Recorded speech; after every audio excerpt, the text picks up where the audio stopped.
ভালোবাসার প্রথম প্রতীক হচ্ছে ফুল। সব কিছুর প্রতি ভালোবাসা কমলেও ফুলের প্রতি ভালোবাসা কিন্তু কমে না। একটি ফুল শুধুমাত্র নিজের আনন্দের জন্যই ফোটে। ফুলের মিষ্টি গন্ধ মনে করিয়ে দেয় আমাদের জীবনের আনন্দ কখনোই হারাতে দেওয়া উচিত না।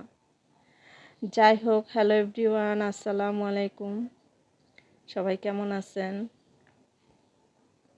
প্রথম দিকে যে ফুলগুলো দেখেছেন ওগুলো আমার বাগানেরই ফোটা ফুল, তাই ওটা এক এক করে আপনাদের দেখিয়ে দিলাম। আর আমি আমার বাগানের কিভাবে যত্ন নেই সেটা আজ দেখাবো।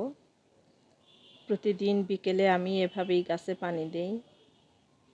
একদিন না দিলে গাছের গোড়া কিভাবে শুকিয়ে সাদা হয়ে যায় মাটিগুলো, তাই প্রতিদিন পানি দিতে হয়। আর বারান্দায় প্রচণ্ড রোদ পড়ে, যে কারণে গাছ শুকিয়ে যায়, পাতাগুলো কেমন দুর্বল হয়ে পড়ে, তাই প্রতিদিন বিকেলে আমি পানি দেই।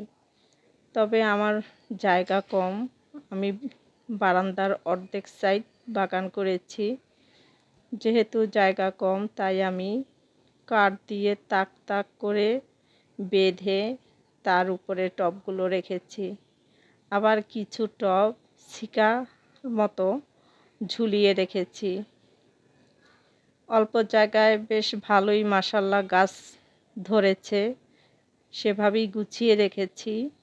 তবে আমি ফ্লোরে কোনো টব রাখি নাই, কারণ প্রতিদিন ঝাড়ু দেওয়া মোছায় কষ্ট হবে, তাই ফ্লোরটা পরিষ্কার রেখেছি। পানি দিয়েই যাচ্ছি। তবে আলহামদুলিল্লাহ যতগুলো গাছ আমি লাগিয়েছি সব গাছই আমার ফুল ফুটেছে।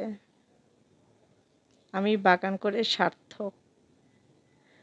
প্রতি মাসে একবার করে সার দেই। তবে প্রবলেম হয় যদি কখনো কোথাও বেড়াতে যাই 2-3 দিনের জন্য, তখন সমস্যা হয়ে যায়। তখন এই টবগুলো উপর থেকে সব নিচে নামিয়ে একটা কাপড় দিয়ে বারান্দায় ঢেকে দেই, যেন রোদটা একটু কম পড়ে। এখন মনে হচ্ছে গাছগুলো রেখে আমি কোথাও যেতেও পারবো না। মায়ায় পড়ে গেছি গাছের, যাকে বলে ভালোবাসা। ভালোবাসার টানে কোথাও যেতে পারি না এখন আর। তা আজকে আপনাদের সাথে শেয়ার করলাম আমি কিভাবে গাছের যত্ন নেই, কিভাবে পানি দেই এক এক করে প্রতিদিন বিকেলে। আবার মাঝে মাঝে যখন মনটা খারাপ হয়ে যায় এখানে এসে একটু গাছগুলো নাড়াচাড়া করলেও মনটা ভালো হয়ে যায়। যাই হোক, আমি আমার ভিডিওটা আপনাদের দেখালাম।